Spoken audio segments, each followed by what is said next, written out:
ஆத்மாவை என்ன பண்றாரு? அங்கேயும் நம்ம மாம்சத்தையும் பகைஞனை எப்படி என்ன செய்யறாரு? துதியினால் அடக்குகிறார். மைண்டை என்ன சொல்றாரு? ஆத்மாவை அடக்கி அமர எப்படி ஆத்மாவை அடக்கிறது? எத்தனை பேருக்கு தெரிஞ்சுக்கிற ஆசையா இருக்கு? கொஞ்சம் பேருக்கு தான் ஆசை இருக்கு, நிறைய பேருக்கு ஆசை. ஆண்டவரே அழைக்கப்பட்டவர்கள் அநேகர், தெரிந்துகொள்ளப்பட்டவர்கள் சிலர் போல. எத்தனை பேருக்கு உண்மையிலே ஆண்டு இந்த மகா பரிசுத்த ஸ்தலம் ஆண்டவரோட கம்யூனியன் பண்ற ஒரு வாய்ப்பு ஆண்டவர் எனக்கு ஏற்படுத்து. இந்த ஆத்மா அவசரம் தாயின் பால் மறந்த குழந்தையை போல ஆத்மாவை ஆத்மா பால் மறந்த குழந்தையை போல இருக்கிறது. முதல் வசனத்தை நீங்க பாத்தீங்கன்னா, கர்த்தாவே என் இருதயம் இருமாப்புள்ளதல்ல, என் கண்கள் மேட்டிமை உள்ளவர்களும் அல்ல, பெரிய காரியங்களிலும் எனக்கு மிஞ்சின கர்மங்களிலும் நான் தலையிடுவதும் இல்லை. எனக்கு மிஞ்சினதெல்லாம் நான் யோசிக்காம ஒரு பால் மறந்த குழந்தையை போல என் ஆத்மாவை அடக்கி. குழந்தை நீங்கள் கவனித்து பார்த்திருக்கீங்களா? ஒரு குழந்தை பாலுக்கு அழ கவனிக்க. ஒரு குழந்தை பாலுக்கு பக்கத்துல யாராவது நீங்க ஊழியம் செய்ய உங்களுக்கு ஒரு அற்புதமான வாய்ப்பு. பக்கத்துல யாராவது ஆழ்ந்த நித்திரைகளை ஏவாளுக்காக காத்துக் கொண்டிருந்தார்கள் என்றால்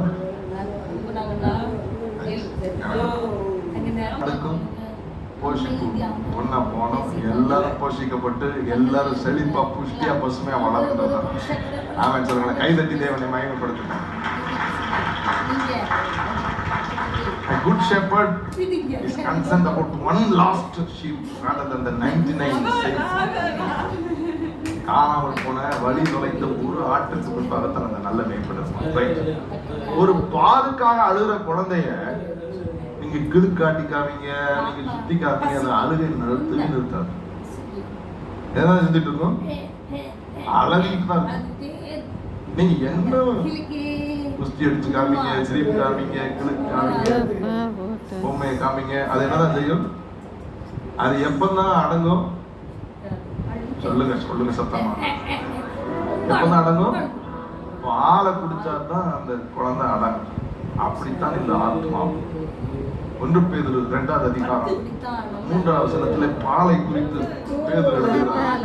நீங்கள் வளரும்படி புதிதாய் பிறந்த குழந்தைகளைப் போல திருவசனமாகிய களங்கம் இல்லாத ஞான பாலின் மேல் வாஞ்சையா இருங்கள்.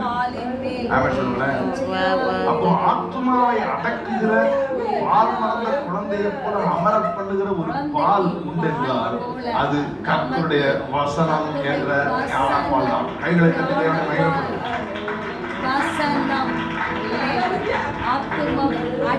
you start listening to the பாருங்க. நிறைய பேர் வசனத்தை கேட்டுட்டு மைண்ட் அப்படியே வசனம் கேட்க ஒரு பால் மறந்த குழந்தையை போல அப்படியே அமைதியா. தாயின் மடியில் குழந்தை போல